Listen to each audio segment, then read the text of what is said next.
Hey guys, Steve Welch here with your Tales of a Car Guy. Had something that was really interesting happen, and it's something that I'll never actually forget. So I was working at the dealership, and it was late at night. I'd closed down the store. I just got done with the customer. I think it was around 9:30. It was a late night, right? And I got a phone call from one of my customers, and she asked me, she goes, "Are you still at the dealership?" And I'm like, "Yeah, I'm still at the dealership. What's going on?" And she goes, "I'm right out front. Can you help me?" And I'm like, "Out front?" And I looked in the parking lot, and I didn't see it in the parking lot. And she goes, "No, I'm on the road." And I looked at her. She was across the street on the side of the road with a semi behind her. And you could see that obviously she had been in an accident. So I said, "Yeah, what's going on? What do you need me to do?" And she's, do you need me to call somebody? What do you need me to do? And she goes, "Well, my husband is an hour or so away. I've called the cops, but they're not here. And the guy in the truck is being very belligerent and trying to intimidate me. And I don't know who else I can call right now to help me."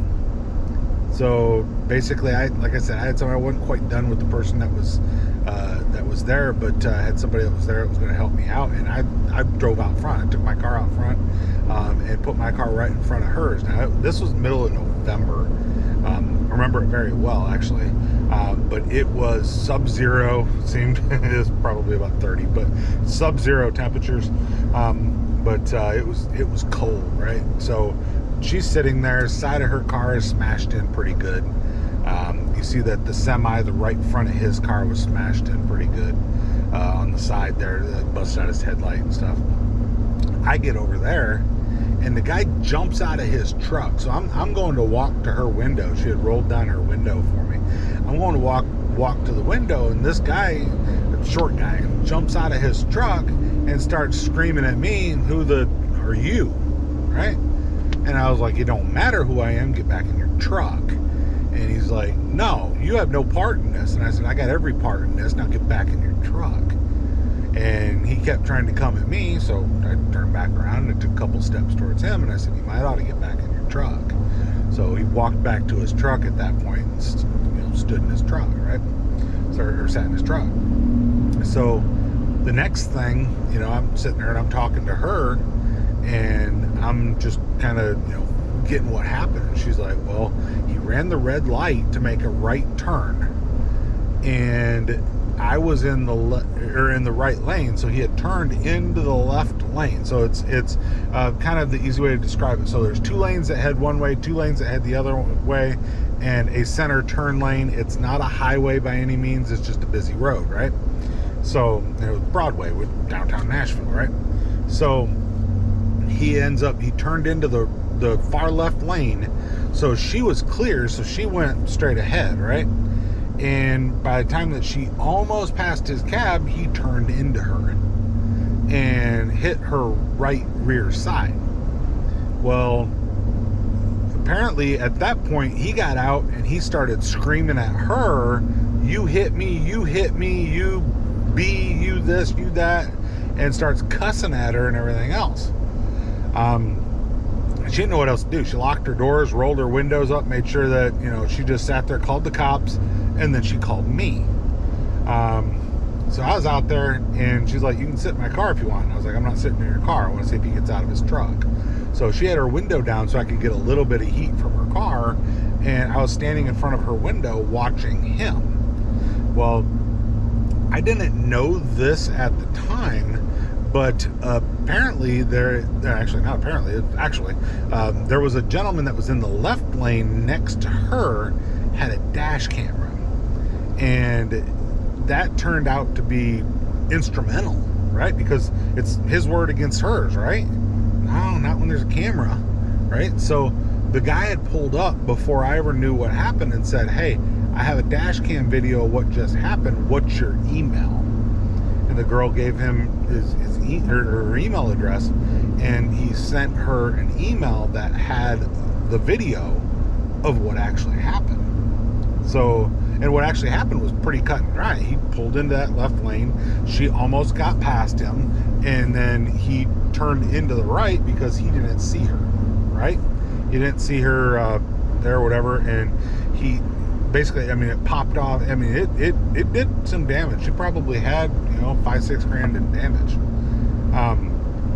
And, you know, obviously the aftermath wasn't really seen because that guy had left at that point. So it's about an hour later. I mean, it took a while for the police to show up. The cops showed up, and very first thing they did was they jumped over to the guy's truck, right? And of course, he was talking to him for 15 minutes, something like that. And then came over to my customer's car and was standing there. I was like, just so you know, I've sold her this car. It still had a temporary tag on it. It was still very new. I said, I sold her this car. If you need information on the car, I can get it for you. And he goes, that's probably not going to be necessary. And he said, but, so he leans his head over into the window and he said, ma'am, what's your side of the story? And she goes, oh, and she picked up her phone and turned her phone to the officer and said, this, hit play. And the officer watched exactly what happened. And when it got done, he goes, well, everything that guy said is a lie. And I'm like, okay, what did he say? He goes, doesn't matter, it's not what happened. So he's like, you know, he ends up going back to that guy, coming back. My customer's like, I'm comfortable now. My husband's going to be here in the next 10 minutes. Police are here. I'm good if you want to go. Because now it's like 10:30, and obviously I wouldn't mind getting home, but I wasn't leaving her there. So turns out, found this out afterwards, that the guy already had 2 strikes on his CDL for accidents. And more or less, you get another strike on a CDL, he was going to lose his job.